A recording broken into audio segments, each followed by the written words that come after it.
বাড়িতে শুধুমাত্র আলু আর ডিম থাকলেই বিকেলবেলায় হঠাৎ করে কিছু খেতে ইচ্ছে করলে ঝটপট এইভাবে ডিম আলু দিয়ে স্ন্যাক্সগুলো বানিয়ে খেতে পারবেন।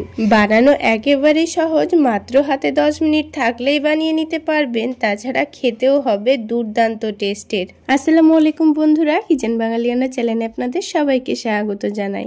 চলুন তাহলে নাস্তাগুলো কিভাবে বানিয়ে নিচ্ছি ঝটপট দেখে নিই। তো সবার প্রথমে আমি এখানে 4টা মিডিয়াম সাইজের আলু নিয়ে নিয়েছি, তার সাথে 2টো ডিম নিয়ে নিয়েছি।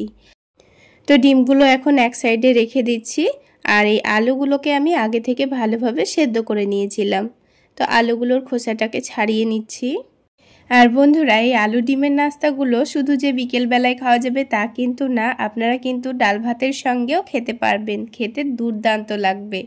তো সবগুলো আলুর খোসা ভালোভাবে ছাড়িয়ে নিয়েছি। এবারে আলুগুলোকে গ্রেট করে নিতে হবে। তো আমি একটা ছোট গ্রেটার দিয়ে গ্রেট করে নিচ্ছি, আপনারা চাইলে কাঁটা চামচ দিয়ে ম্যাশ করেও নিতে পারেন। তো দেখুন বন্ধুরা, সবগুলো আলুই ভালোভাবে গ্রেট করে নেওয়া হয়ে গেছে।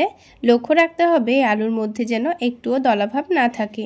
এবার এর মধ্যে একটু বেশি পরিমাণে দিয়ে দিচ্ছি পেঁয়াজ কুচি, তারপরে ঝালের জন্য দিয়ে দিচ্ছি অল্প করে একটু কাঁচামরিচ কুচি, তার সাথে একটু বেশি পরিমাণে ধনেপাতা কুচি দিয়ে দিচ্ছি, আর তারপর দিয়ে দেব স্বাদমতো লবণ। তারপরে অল্প করে একটু ভাজা জিরা গুঁড়ো দিয়ে দিচ্ছি, আর তার সাথে সামান্য পরিমাণ ধনে গুঁড়ো দিয়ে দিচ্ছি, অল্প করে একটু হলুদের গুঁড়ো দিয়ে দিচ্ছি, তার সাথে একটু করে চাট মশলা দিয়ে দিচ্ছি, আর তারপর সামান্য পরিমাণ গরম মশলা গুঁড়ো দিয়ে দিচ্ছি, আর সামান্য পরিমাণ আদা রসুনের পেস্ট দিয়ে দিচ্ছি। তার সাথে একটা ডিম দিয়ে দিতে হবে। এবার এই ডিমটাকে ফাটিয়ে দিয়ে দেব।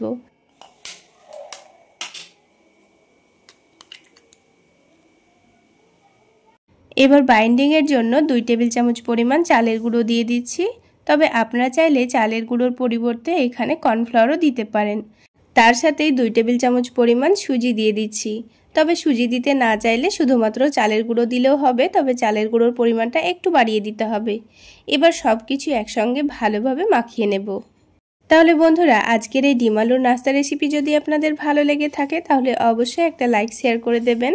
আর আমার এই সহজ রেসিপিগুলো যদি ইউটিউব চ্যানেল থেকে দেখে থাকেন চ্যানেলটি সাবস্ক্রাইব করে দেবেন, আর ফেসবুক পেজ থেকে দেখে থাকলে পেজটি ফলো করে দেবেন। তো সব কিছু একসঙ্গে ভালোভাবে মাখিয়ে নিয়েছি। এবার এটাকে 2 মিনিটের জন্য এভাবে ঢেকে রাখবো। ততক্ষণে এদিকে আলাদা একটা ছোট বাটির মধ্যে একটা ডিম ভেঙে নেব। তো আমি এই নাস্তাগুলো তৈরি করার জন্য 2টো ডিম নিয়েছিলাম। তো একটা ডিম আলুর মিশ্রণে দিয়ে দিয়েছি, আর একটা এভাবে একটু গুলিয়ে রাখবো।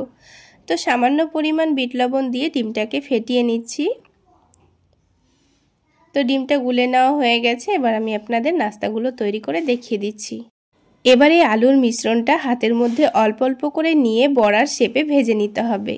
তো হাতের মধ্যে অল্প করে মিশ্রণটা নিয়ে এভাবে একটু পাতলা করে শেপটা দিয়ে নিচ্ছি। তো যেহেতু মিশ্রণটা অনেকটাই নরম হবে তাই একটু সাবধানে করে নিতে হবে। এবার এটাকে ডিমের মধ্যে ভালোভাবে কোট করে নিতে হবে। ডিমের মধ্যে কোট করে নেওয়ার পর এটাকে তেলের মধ্যে দিয়ে হালকা আঁচে ভেজে নিতে হবে। তো দেখুন, একটা নাস্তা কিন্তু আমি তেলের মধ্যে দিয়ে দিয়েছি, আর তেলটা কিন্তু হালকা গরম করে নিয়ে দিতে হবে। নাস্তাগুলো হালকা গরম তেলের মধ্যে ভেজে নিতে হবে। তো এখানে প্যানের মধ্যে যতটা পরিমাণ নাস্তা একসঙ্গে ভেজে নেওয়া যাবে ততটা দিয়ে ভেজে নিতে হবে। তো গ্যাসের ফ্লেমটা মিডিয়াম টু লোতে রেখেই নাস্তাগুলো ভেজে নেব, আর একটু সময় নিয়ে ভেজে নিতে হবে। তো দেখুন, নাস্তাগুলোর একদিকে খুব সুন্দর কালার চলে এসছে। তো আমি উল্টে দিয়েছি, উল্টে পাল্টে ভেজে নেব। আর নাস্তাগুলো একেবারে যে মুচমুচে তৈরি হবে তা কিন্তু হবে না, যেহেতু এটা আলুর তৈরি।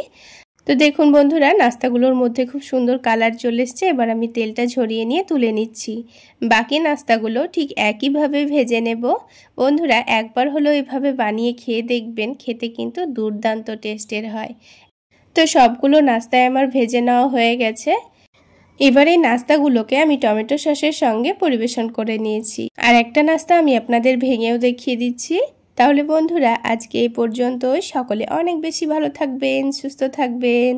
দেখা হচ্ছে আরও একটি নতুন রেসিপি নিয়ে নেক্সট এপিসোডে।